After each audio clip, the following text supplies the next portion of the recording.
quand on fait des cuissons longues, comme des ragoûts, des choses comme ça, il faut éviter l'ébullition. L'ébullition, c'est absolument pas bon, parce que ça va vous faire éclater les cellules, donc ça va faire dessécher les viandes. Les gens, peut-être qu'à la maison, veulent faire tout juste 1 heure avant que les invités arrivent. Et ça, je pense pas que ce soit la meilleure des solutions.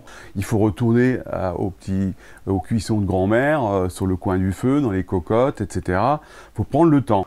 Il faut toujours, les sauces, on peut les faire 2 jours avant, ou plein de petites choses pour être prêt à finir le plat juste quand on veut manger avec les gens. Il faut prendre le temps, par exemple, quand on fait une pièce de viande, de la faire reposer. C'est-à-dire qu'on a, par exemple, une pièce de bœuf à rôtir, il faut la colorer, d'accord?